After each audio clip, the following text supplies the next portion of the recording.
Thank you. It's nice to see so many people in the room. This is still such a niche subject that I'm quite surprised to see so many people here. So first of all, I'll ask, is anyone in the room actually working on a blockchain project? Okay. Has anyone in the room ever bought any Bitcoin or other cryptocurrencies? Okay, so we haven't got too many depressed people in the room then. So as you know, the price is very down, but as I will hope to convince you, the price is probably the least interesting thing about blockchains. They are a very interesting data structure that we can use for all kinds of different things, but they're also very scary. Lots of bad things can happen when we work with them if we are not aware and if we don't do our proper job as testers. So this is me. You can find me on Twitter and Medium with this hashtag, and if anyone has any questions afterwards that I can't answer in the discussion because of lack of time, feel free to reach out to me on Twitter or find me on LinkedIn. In fact, generally, a Google search for my first name and blockchain will generally find me because I have been quite vocal about this over the last few years. So why am I here talking about blockchain tech? I mainly earn my living as a test automation engineer. I'm freelance. I work for a lot of big corporates, just churning out lots and lots and lots of automated tests. But I also do some development work. So about 5 years ago, I became obsessed with the idea of Bitcoin after reading about it, and I started trading cryptocurrencies. And because I like automating things, because it's what I do for my day job, I got very frustrated that I couldn't keep track of my different cryptocurrencies. So I wrote some scripts that would pull the prices of the different tokens from all the different exchanges where people traded them and just pull them into a central balance. And my friend, who's a front-end engineer, said, let's turn this into a website. And after that, I kind of got hooked and I got sucked into this huge worldwide cryptocurrency community. At one point, our portfolio tracker hit 500,000 page views per month, which was actually more than the clients that I was working for at the time, so that was pretty cool. I don't really make any money from it. It's a hobby project, but through that, I became very interested in the idea of blockchain technology, what it can do. So with some friends, we prototyped a blockchain application built on the Ethereum blockchain, and it was so difficult to test because obviously as a test engineer, that was one of my main functions on our project. I was doing lots of other things because there were only 4 of us working on the project, so I covered a lot of areas, but test was one of them. So I learnt the hard way. There's not much documentation around about this, not much tooling available when we did this in 2016. So I had to figure out a lot for myself. And it's pretty much an obsession of mine. So now I split my time between doing traditional test automation and working for some blockchain clients. And I also work with an education provider in the blockchain space, teaching the QA engineer course for a company called b9lab.com. And I also write a lot about blockchain as well. So if anyone wants to find out more, you can check out my Medium. So to briefly run through what we're going to talk about. So I was asked an interesting question last night about how one would test consensus on a blockchain. And we'll find out a little bit more about what this means. But to be clear, the purpose of this talk isn't to talk about how you would test a new blockchain. It's about how you would work testing and developing an application on an existing blockchain that's already in the public domain. And we'll also talk a little bit more about the differences between what we mean when we talk about private and public blockchains. We'll have some examples of protocols, some information on how you would test, along with the type of vulnerabilities you might come across, and more importantly, perhaps the consequences of these vulnerabilities, because quite frankly, this is a tester's nightmare, as you'll find out shortly, and some tools and tips for mitigating these risks. So I'm going to give you this worst case scenario. About a year ago, this issue mysteriously appeared from an anonymous person. We still don't know who this anonymous person is. And this was actually relating to a wallet for a cryptocurrency called Ethereum. And if anyone in the room is under the impression that this is kind of some small hobbyist thing, this is the closest thing I can liken it to is a bank. This was like a product provided by a bank. There was at the time about 150 million US dollars worth of currency in these wallet products that were linked to this particular repository. And the upshot of this was that this $150 million, it didn't get hacked. Nobody stole it. It got frozen. This was a year ago.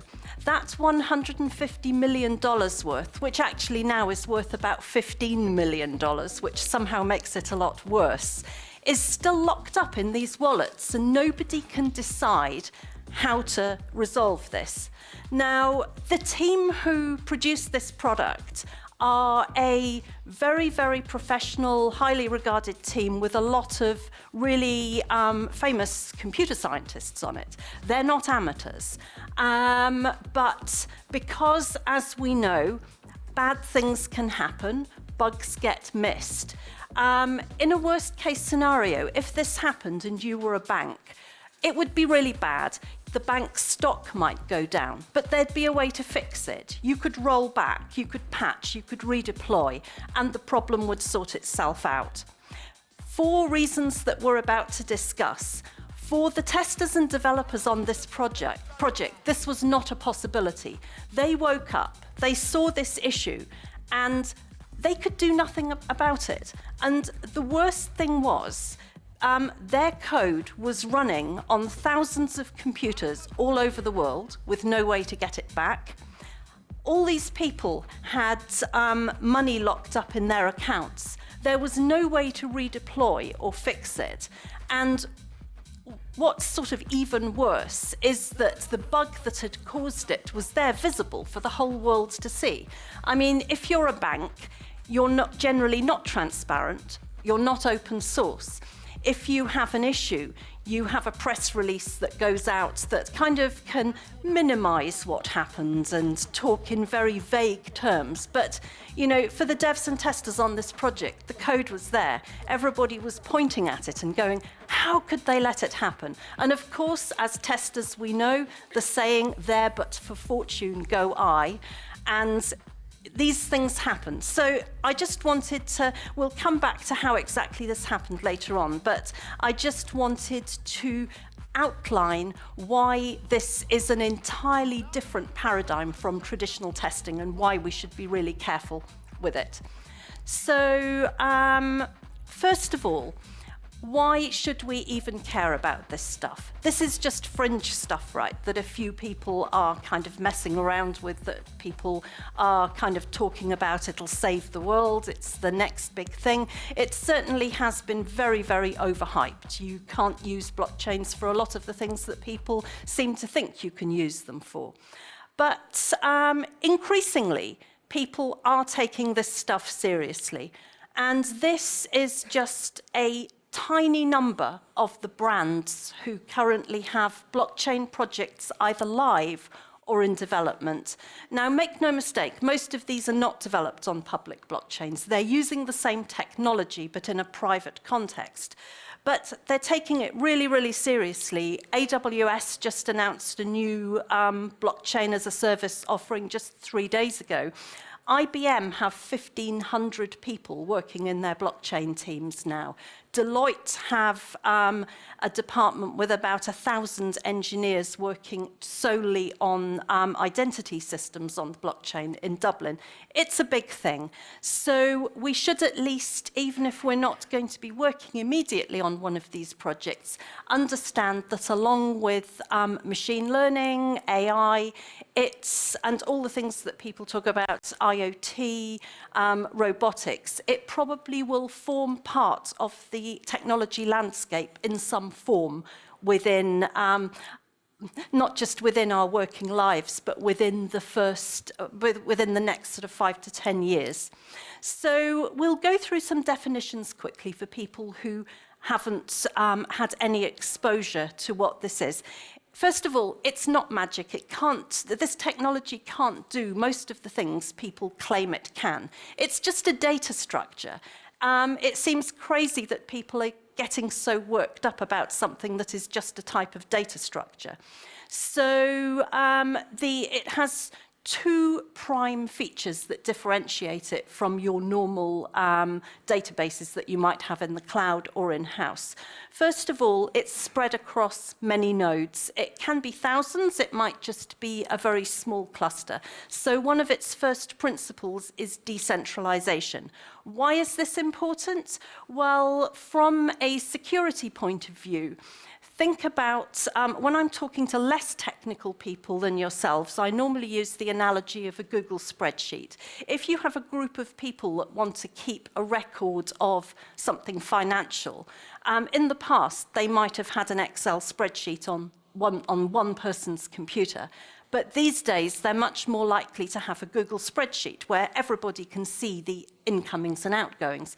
Now, obviously, a Google spreadsheet is not decentralized because Google is a very centralized entity. But this idea of multiple people being able to see a single source of truth is one of the governing principles of blockchain technology. So with a public blockchain, like Bitcoin, for example, which runs on thousands of computers all over the world, so you can just go to GitHub, pull it, start running it. It'll cost you a fortune and you won't really get any Bitcoin back. Those days have gone. But theoretically, you can download it and run it yourself just to help the network. It'll cost you quite a lot in electricity, but it's arguably worth it to have a censorship-proof financial system. So people have taken the principle behind it of these systems that run on thousands and thousands of computers all over the world and applied it to a private context where you might have a source of truth that's shared between several companies, for example. So you might say, anyone can come along and edit a Google spreadsheet. The source of truth might be visible to many people, but how does that make it more secure? Well, the idea is that the architecture of a blockchain in which each group of transactions is bundled up together like pieces of paper in an envelope that gets sealed and then linked to the block before it, makes it, I wouldn't say impossible, very, very difficult and very, very energy intensive to change any transaction. So you don't need, the reason this can be public, the reason this can run on computers anywhere by anyone who is not authorized to do so, is because the data structure itself is secure because people can't go in and make changes. You can think of it as an extreme form of version control. So this means that if you want to transact with money, you have this kind of structure that exists that's not under one person's control, that you can send money and everybody can see not your identity, but the fact that person A has sent this amount to person B. And here's a visual representation of it. So I stole this from The Economist. It's very simplified, and of course, different blockchains and different distributed ledgers do work in slightly different ways.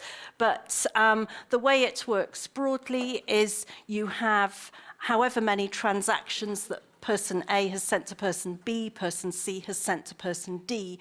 They get bundled up together, they get hashed. The headers of one block get hashed into the next block, and so on. So you have this trail going right back to the beginning of time, which in the case of Bitcoin was January 2009. And I never talk about blockchains without talking about Bitcoin. For a while, it was kind of fashionable for companies to talk about, we want blockchain, but we're not going to mention Bitcoin. But there is nothing that gives you a deeper understanding of how blockchains work than reading the Bitcoin white paper.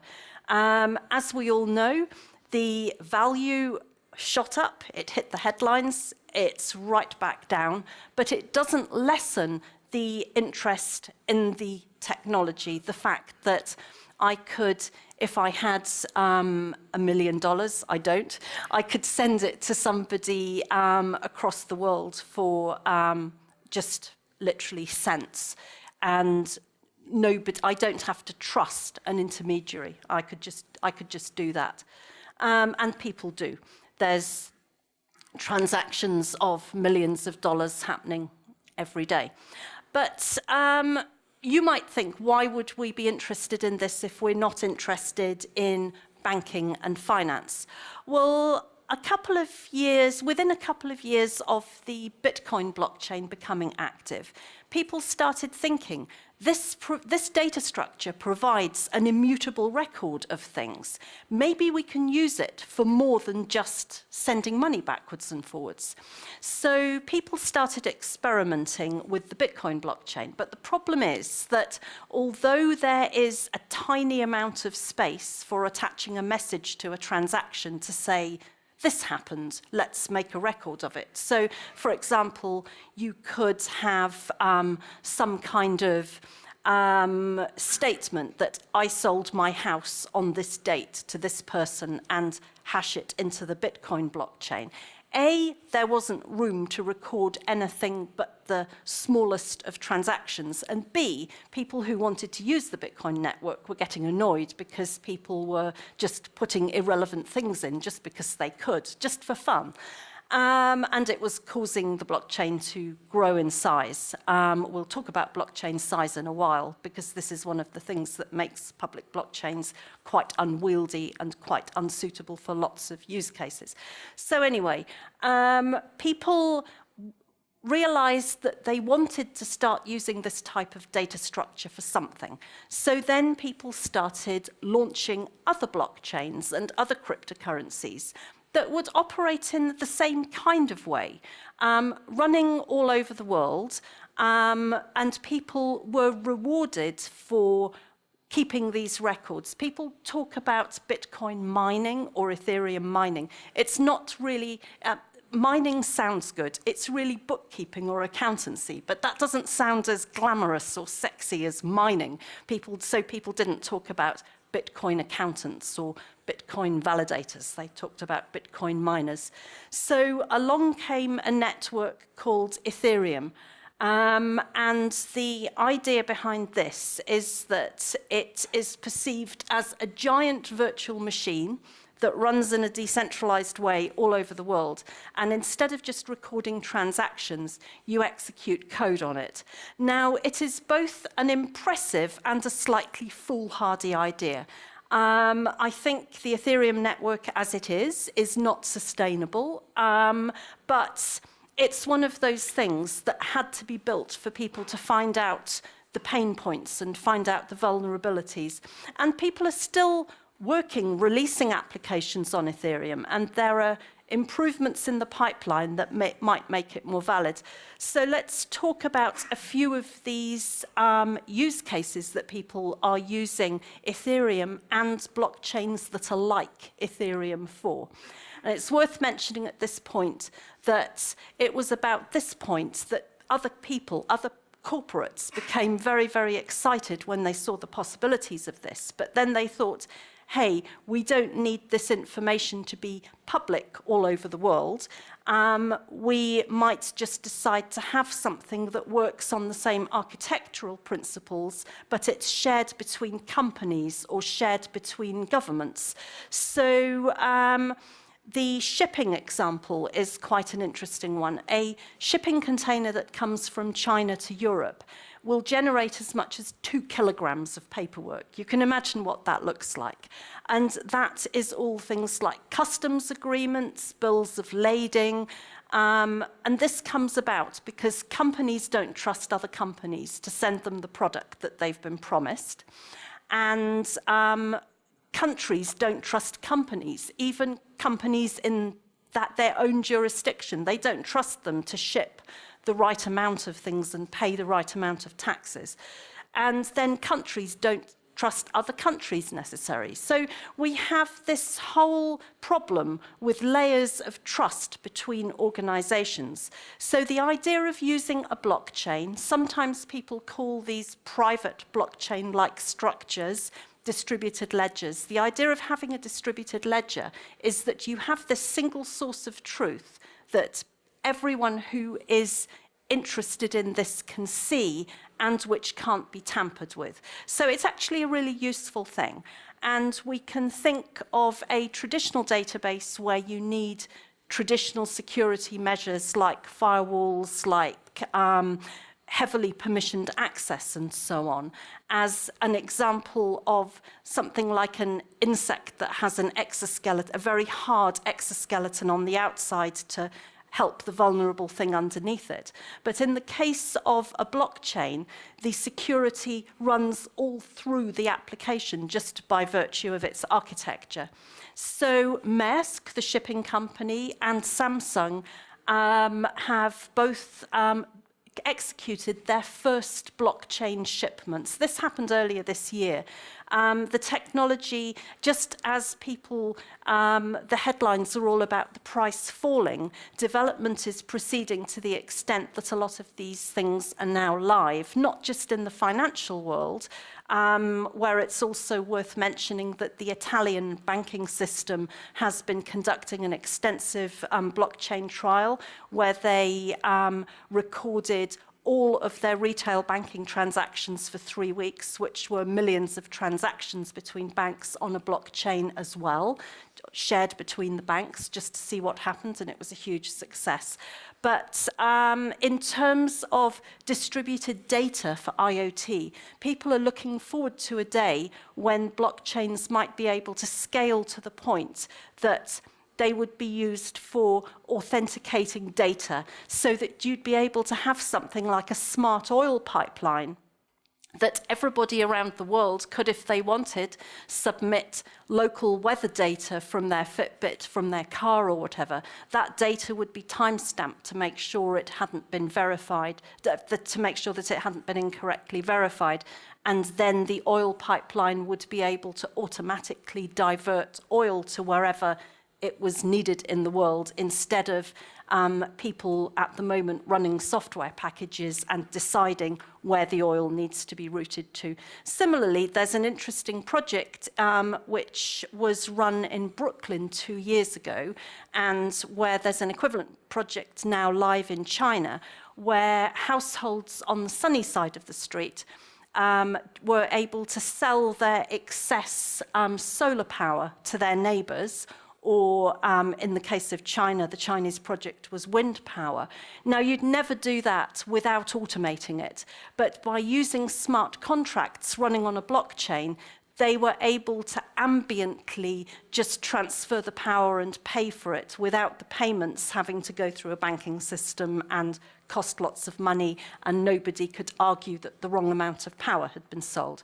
So those are the type of use cases that we're talking about. So in terms of the languages and so on, in the case of all of these, they're all open source. You can find them on GitHub.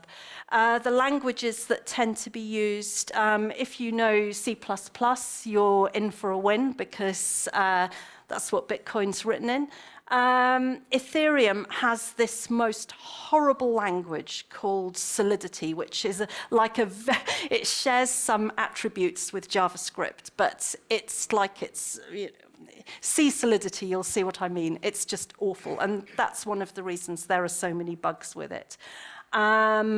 It will either evolve and get better, actually it has already over the last couple of years, or else people will seek different solutions like using WebAssembly and writing in any language. Hyperledger is interesting. It is now run by the Linux Foundation with IBM. It started as an entirely IBM project, but they've now open sourced it. And I'd encourage anyone to have a look at Hyperledger. It's very useful. It doesn't have a public blockchain like Bitcoin or Ethereum, so there's no Hyperledger currency or token. People tend to use it within the context of private or consortium blockchains, but you can go onto IBM or cloud services or AWS or Microsoft Azure and actually experiment with Hyperledger. It's very interesting. There's also EOS, which is designed to be the new Ethereum. So I've talked a lot about this difference between private and public chains. So obviously, this problem that I highlighted earlier with all the money locked up, that's not going to happen with a private blockchain because I suppose if all else failed, you might completely destroy any trust that the participants had in your project. But you could probably, with the assistance of a governance board, maybe fork the code to retrieve funds or something like that. But I'm not greatly in favour, personally. There's a big argument that these private blockchains are a little bit like the intranet was in the 90s. Now, those of us who are old enough to remember computers in the 90s, people were very suspicious of the internet. Why would we want our information to be on a public network? So in the 90s, it was all about company intranets. It's a bit like the difference with the open API movement and closed APIs. We're getting used to the idea of companies opening up their APIs.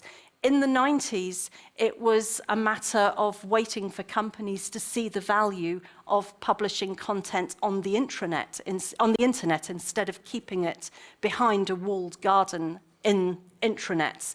And it's very much like this with private and public blockchains. The information is encrypted, so you could argue that there's a case in many different circumstances for opening up and using a public blockchain. Obviously, future technologies mean that things might be decrypted more easily. But at the moment, you have a huge trade-off with blockchains because they are very slow. They have a lot of latency, they consume a lot of power. So you have to really trade off the level of security that you need, and you actually lose a lot of that if you just have something running on 5 or 20 nodes. The security of Bitcoin comes from the fact that it's running in thousands and thousands and thousands of different places. If you have a blockchain or a distributed ledger that's running on a handful of nodes, you don't get that same level of security, and in those circumstances, why not use a traditional database instead? In most cases, a normal database is going to be absolutely fine. And the kind of joke that people make, which is actually not a joke, is what you call a private blockchain, a slow database. And that kind of more or less is. There's more of a case for consortium blockchains. So this is a handy table to show you the differences between public and private. And the question that a lot of people do get very confused by is, where does the currency come in? Where does this saleable thing come in? Whereas, so of course, if you have a private blockchain that your company is running or that your group of companies are running, you're doing that, you're running that for a purpose. So you would pay to validate the transactions yourself, whereas if something is public and you're having to incentivize people to keep the records for you because they're performing a public service, there's a token that people are able to earn by running your network for you. So, in terms of tooling, I'm going to talk more or less specifically about Ethereum because I wanted to talk about public blockchains and their risks. A Hyperledger talk would also be really interesting, but this tooling all relates to Ethereum. So obviously, if you are writing what's called a smart contract, which is the basis of an application that runs on the Ethereum blockchain, you need to test it. But the problem is that if you test something on a blockchain like Ethereum, you have to pay money.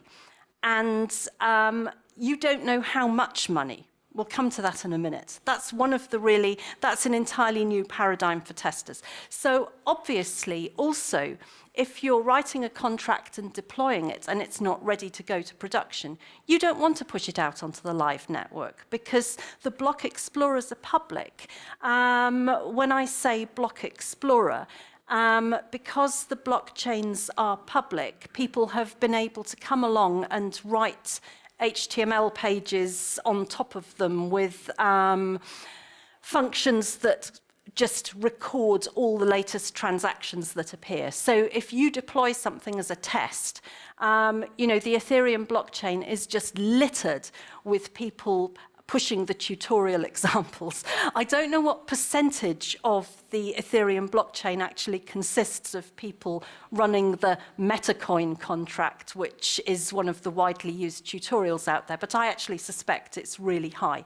So fortunately, we have some great tools and frameworks that we can use. And one of these is a package called Truffle, which is quite close to my heart because the developer is actually a QA engineer by trade, a guy called Tim Coulter. So this whole package, which allows you to build applications on top of Ethereum, is built very much with a testing first philosophy, and it has really, really good test and infrastructure tools. So this is the user interface of Ganache, which is part of the Truffle package. And you can see here, it allows you to spin up a mock blockchain.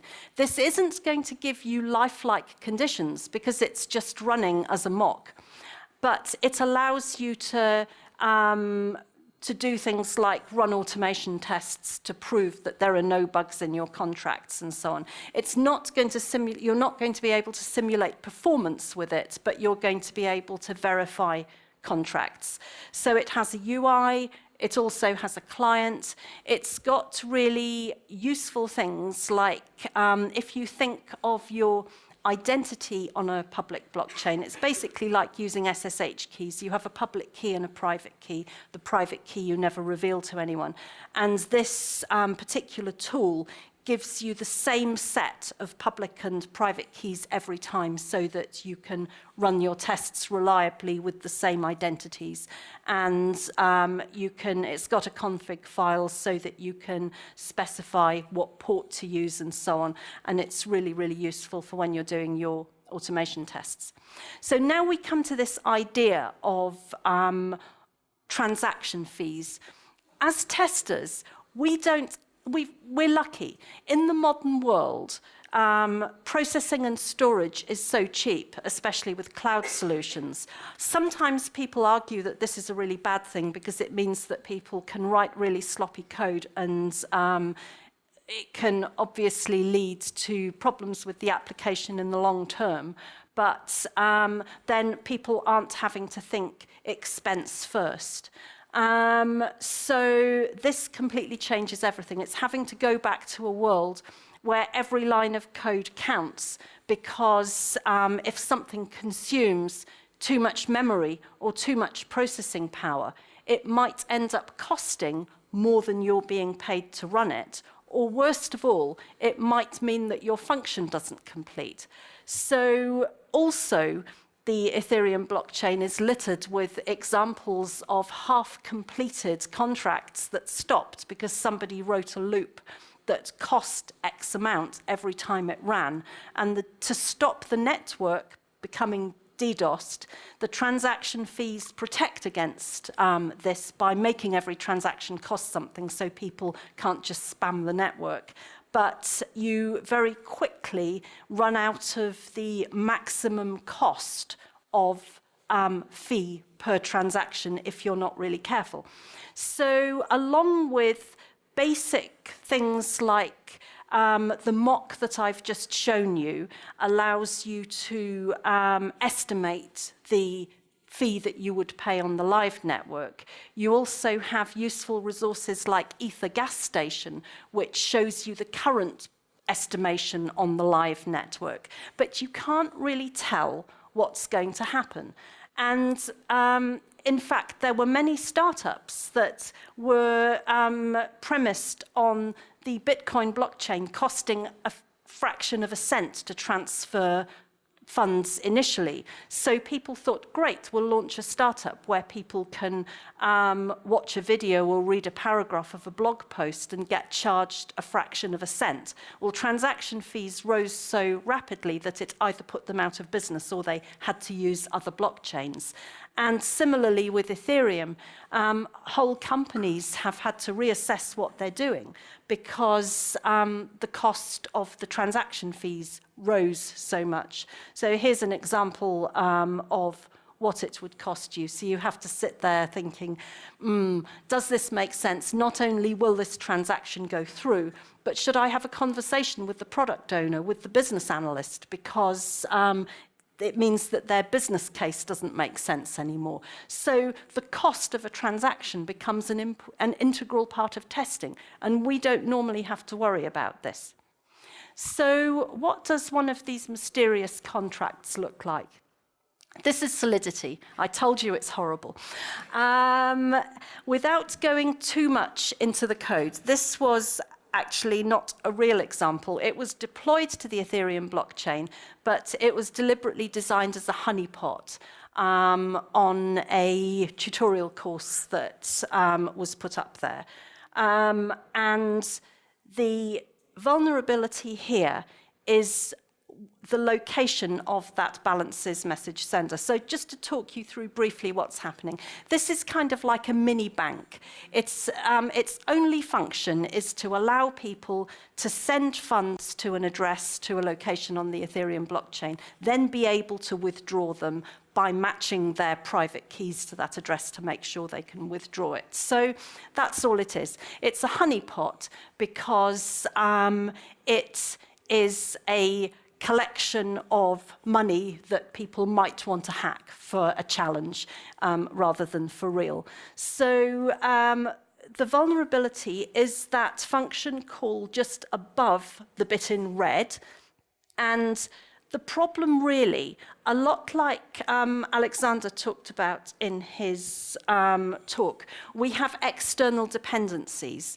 Like using open source libraries, if you have a dependency on a function call that you don't know what the input is going to be, then you have a potential vulnerability. So basically, the problem is that the person is allowed to withdraw what's in their balance, and then the balance of their wallet is set to 0, so they can't withdraw anymore. But if they're smart and they call that with a recursive function that keeps calling that, then that will execute before it gets to the balance and sets it to 0, so it can actually withdraw all the money from the contract. Now, this was designed to be hacked, so this is not a huge problem, but it goes to show how easily something that is dealing with other people's funds can cause problems. And here, This is actually an example of the issue that I was talking about before. And that line in red there, that's actually not a problem. That is how that looked originally, before a vulnerability was patched. So that function multi-owned is super interesting because in previous versions of Ethereum, you defined the constructor that initialized the contract, which in this case is a wallet, by simply calling the function the same name as the contract. Now you have to use the constructor keyword, but that function multi-owned is actually the thing that initializes the wallet. And in the case that we're talking about, the developers patched another vulnerability, and in doing so, they both renamed the contract and the function so that they didn't match. That function multi-owned became function init multi-owned with capitals, and the contract was named wallet. And this meant that you think of it as a parent contract that all the child wallets inherited from that had people's money in. So it's kind of like a library, really, except that they don't call them libraries. It was never initialized, so it was sitting out there, and nobody owned it, nobody initialized it. So this mysterious person that the message appeared from, I accidentally killed it, had been able to call the function, initialize the wallet, and kill the contract so that it was dead. And then all the contracts that inherited from that were frozen. They couldn't do anything. They're still sitting there frozen. You can track the whole thing by reading some blog posts and clicking through to the Ethereum Block Explorer. It was really interesting. You also have other problems around initialization with Solidity and with public blockchains in general. So there have been cases where people have run contracts that have generated lots and lots of different addresses for people to send a currency to, or to send funds to, or to do something or other.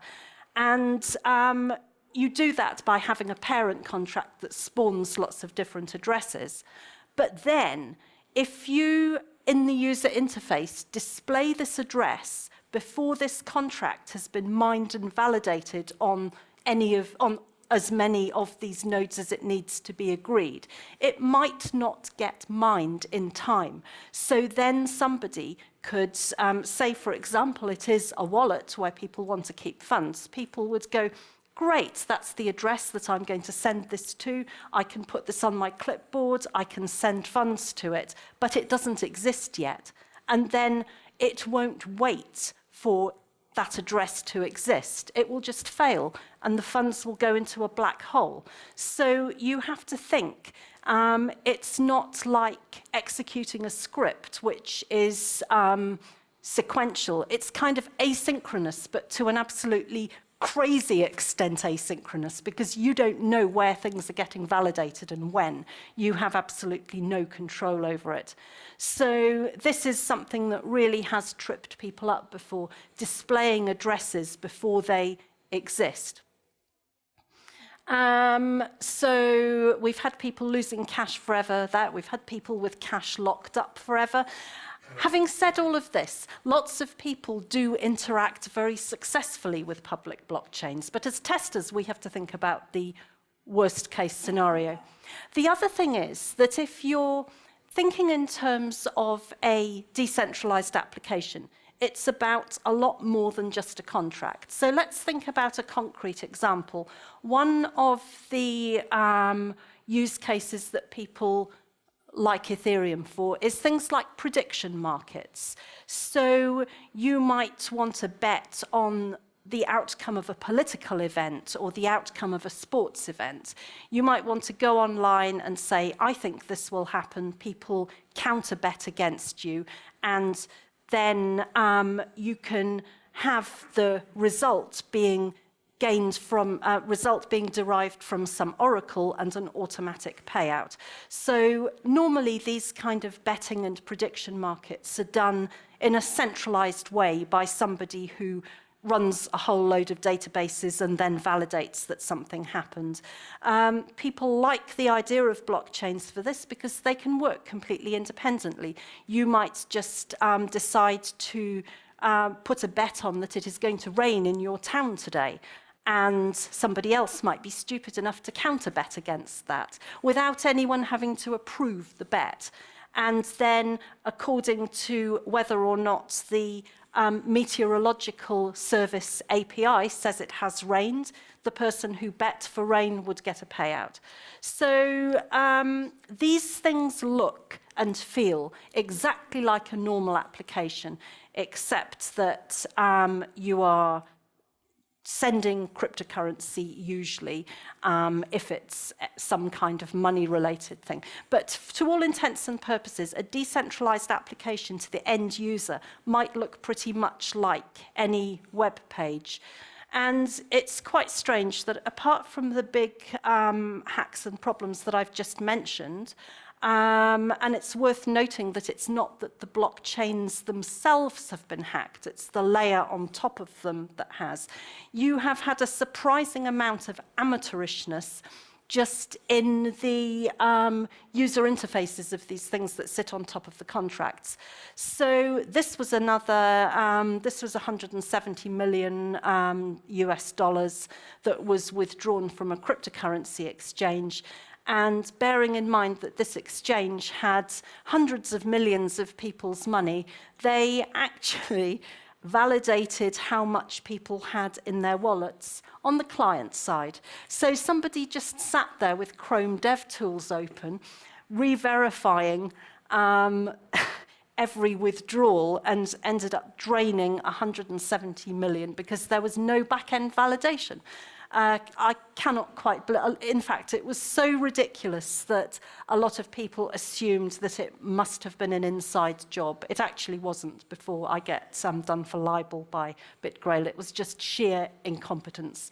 So the temptation is that people get so caught up with the complexities of the blockchain bit and the smart contract bit that they completely abandon common sense, normal testing things. The other thing is performance and predictability.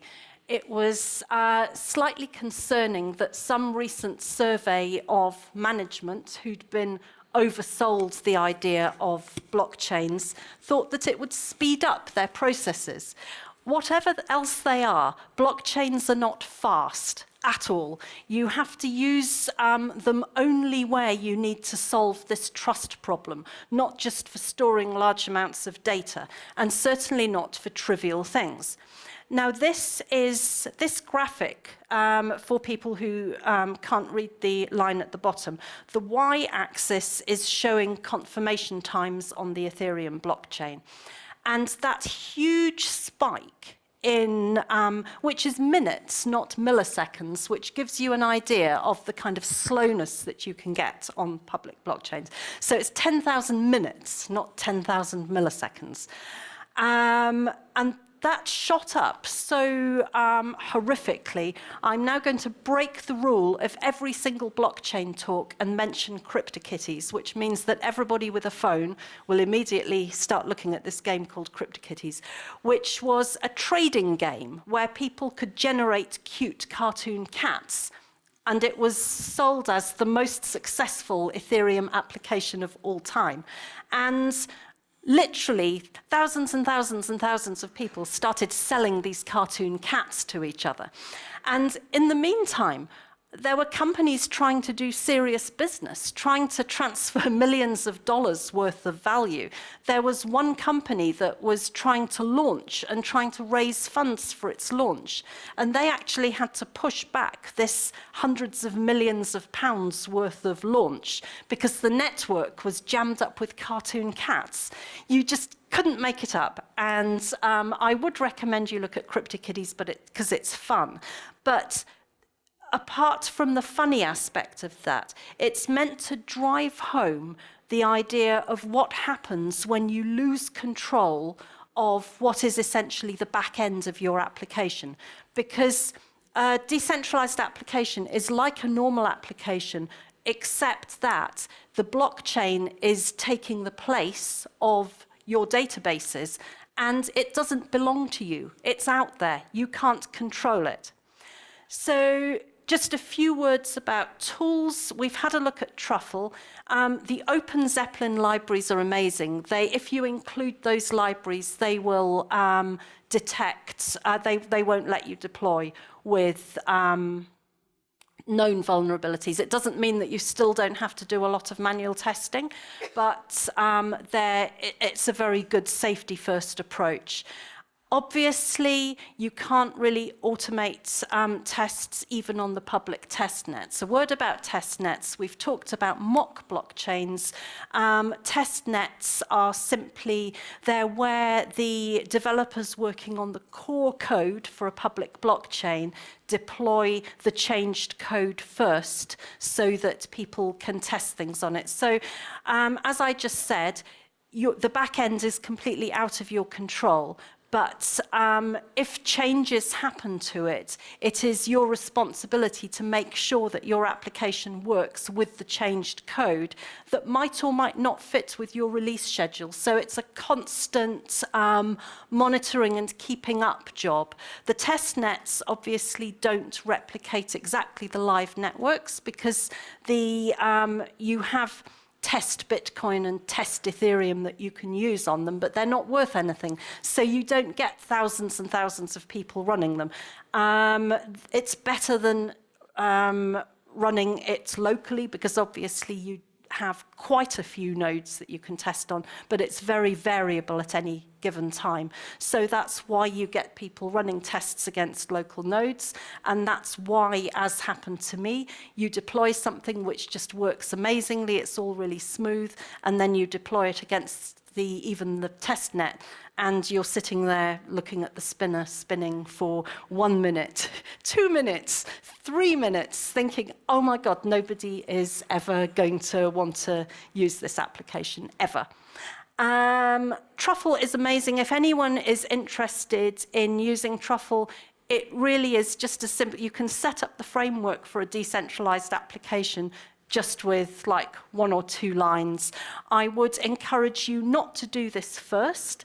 The best thing to do is to create one from scratch so that you know what all the files do that this framework sets up for you.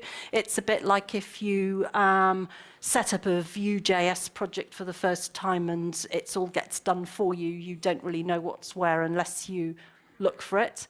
And the other thing is, what I'm going to end on is just like, I feel like I'm repeating a lot of the points that you made in your talk, bug bounties. When there are millions of pounds at stake and it's open source, people rely a lot on crowdsourcing to find the answers to things. A lot of these projects give very, very substantial bug bounties. So Hack and Proof and bounty.ethereum.org are a really good place if you're interested in this stuff to start learning about testing it hands-on, because they're not providing tests as a public service. They are providing them because it makes commercial sense for them to pay awesome testers like yourselves to find vulnerabilities. And I think that's it. Just as a summary, we've learnt why blockchains are powerful, the circumstances where you should consider using public blockchain, also why they can be dangerous. I think I've possibly overdone that a bit, but I do want to warn people how you can mitigate this by testing, how you can get involved.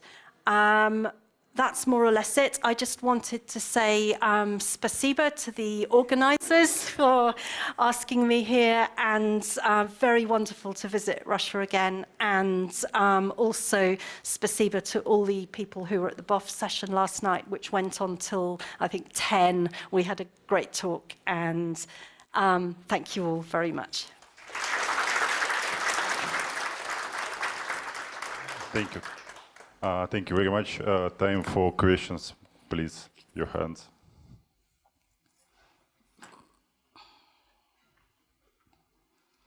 Hello, thank you for your presentation. It was great. But I wanted to hear, what about test cases? What you should test first after you test, like, okay, we didn't have a loop in our scenarios, we didn't have nothing to leak. What should we try to do first? Okay, so things like the code quality loops and so on, there are some good static analysis tools that you probably would use for that. But in terms of functional testing, once you've made sure that the obvious things like including Open Zeppelin and run static analysis and so on, the first thing that you would do is to deploy it against a local node.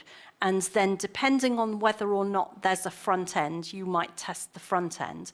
But you would want to check that the transaction ID has been recorded in the blockchain. So you would query that the terminal client allows you different commands to make sure that you can see your transaction was inserted, and that and also the transaction fee that you would have paid for it. So that's the first thing. The second thing, if you have access to a local network where you have more than one node, making sure that the transaction is validated in multiple places, and also making sure if you have a user interface, whether it's a web interface or a mobile interface, that that interface can interact with your contracts. So contracts are very individual in what their functionality is.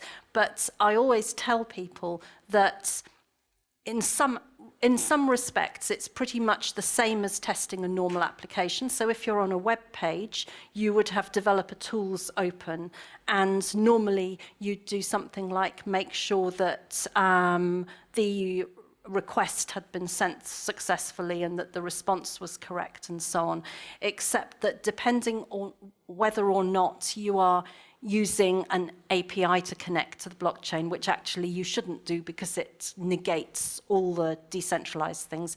If you're in a browser, you would use this library called WebJS. So in developer tools, you would be looking to see that the correct WebJS calls were being sent there and backwards. And you can actually use developer tools then to interact with the blockchain and make sure that the transaction has been executed correctly.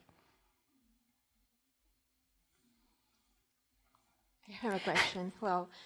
Thank you very much for your presentation. It was very interesting.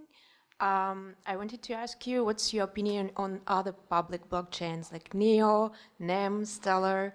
Do you think they're safer in a way than Ethereum, or maybe better, or have like a stronger network? I think it's very interesting. Neo, for example, it's being used for lots of projects, obviously. There are lots of startups who've launched on Neo. Neo is very centralized, though. A lot of the Neo nodes actually run on the Alibaba network. So that makes it both very subject to government control and also to economic sabotage. I read somewhere that it's close to 50% of the Neo nodes are now running on Alibaba. So I think that's a reason to be a bit skeptical of it. However, their technology is very interesting. So I think depending on what happens to their governance structure in the future, disclaimer, I do actually hold some Neo. So I think you can infer from that I think it's a very interesting project. Stellar is really rising in popularity, but certainly for micropayment use cases, I know of 2 companies that have gone over to using Stellar for publishing purposes for people to monetize their printed content. And they have this big, in fact, if anyone is interested, Stella are doing a really big giveaway at the moment. I think all you have to do is register on Facebook, so you can actually get some Stella for nothing. Again, their governance structure means that they're quite centralized. A lot of the public blockchains have issues with, because not many people are mining them, they can be very vulnerable to a 51% attack. Yes. Yeah, I mean, it's running on, what, 6,000 nodes or something, but that doesn't make it invulnerable. I do think we're going to see other networks. I'm quite interested in the interoperability alliance of WAN, ICON, Aeon. I think that's quite an interesting thing. And for people who want to look at those blockchains, they're like Ethereum, but their use case is to interface between public blockchains and private blockchains, which makes them very versatile. I also think we'll see lots of things like maybe private Ethereum chains running on proof of authority. But the next big public blockchain could be something that nobody's launched yet. I'd be interested to hear your views afterwards, actually. It sounds like you know a lot.